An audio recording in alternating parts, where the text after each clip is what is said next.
Hello everyone, good morning. After a long time, we are here on YouTube. This time I'm going to teach you two most important chapter. Those are related to the translations. Yes, first one, the chapter is use of infinitive with verb to be.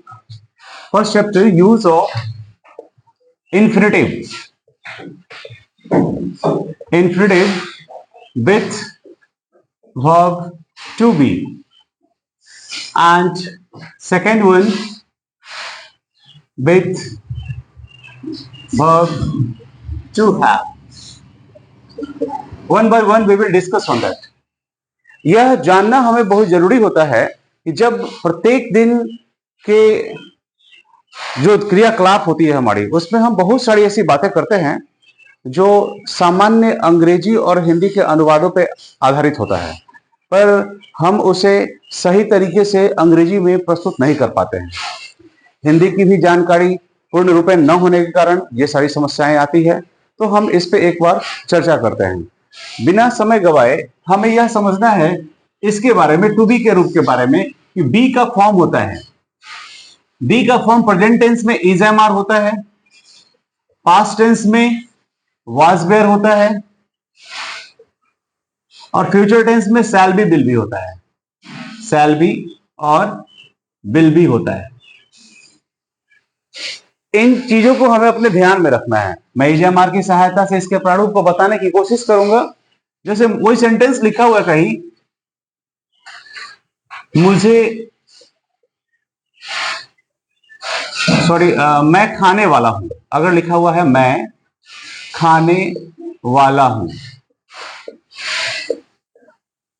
इसमें या फिर लिखा हुआ रहे मैं खाने को हूं, मैं खाने को हूं, यहां अथवा लिख देता हूं।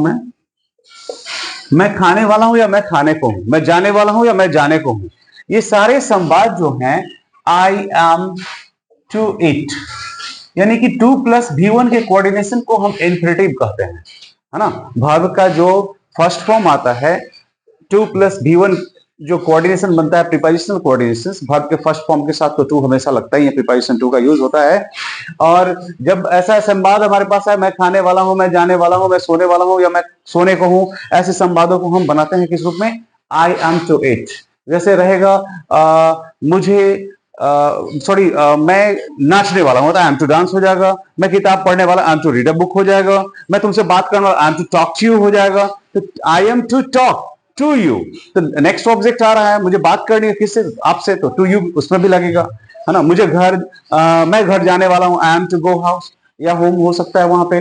मुझे बाजार मैं बाजार जाने को हूं या जाने वाला हूं, I am to go to market हो जाएगा। इस प्रकार के संवादों को हम इसके अंदर देखते हैं। और सेकेंड पॉइंट है आपका use of infinitive with verb to have. इसी को जब हम टू बी वाले यूज को वाज वेयर और शैल बी विल बी में भी ले जाएंगे तो आगे वर्क हो सकता है। जैसे कि मैं जाने वाला था तो आई वाज हो जाएगा, यहाँ पे आई वाज टू इट, खाने वाला था तो आई वाज टू इट, और जाने वाला था आई वाज टू वो हो जाएगा। शैल बी विल बी, मैं खाने वाला रहूंगा तो आई शैल बी इट हो जाएगा, वहां पे शैल बी विल बी के साथ वर्ब फॉर्म्स का प्रयोग होगा। लेकिन वर्ब टू हैव का जब देखते हैं तो इसमें संवाद जैसे आ जाएगा, मैं पहले ही लिख रहा था, मुझे जाना पड़ता है, मुझे जाना पड़ता है, मुझे जाना होता है, मुझे जाना होता है, अथवा लिखा हुआ है मुझे जाना है, मुझे जाना है। ऐसे संवादों का प्रयोग जब हमें करना पड़े तो यहां पे होगा, मुझे के लिए आई हो जाएगा और have to go, I have to go होगा। मुझे जाना है, मुझे जाना पड़ता है या मुझे जाना होता है। ये जो दोनों प्रारूप के जो ट्रांसलेशन है, अगर ऑक्सफोर्ड का सीनियर ट्रांसलेशन का किताब आप लेंगे तो उसमें चैप्टर नंबर 8 और 9 में ये दोनों टॉपिक्स मिलेंगे। चैप्टर नंबर 10 में टेंस दिया हुआ है, चैप्टर नंबर 8 और 9 में दोनों चैप्टर्स को रिप्रेजेंट किया गया है, उसमें मैक्सिमम एग्जांपल्स और ट्रांसलेशंस वहां दिए हुए हैं। जो मैंने प्रारूप बताया उसके आधार पे आप उस पर वर्क करना चाहेंगे तो बहुत सारे ट्रांसलेशन आपके इजीली सॉल्व हो जाएंगे। वही सॉल्व नहीं हो पाएंगे जिनकी वर्ब्स की, वोकैबुलरीज की जानकारी आपके पास नहीं होगी।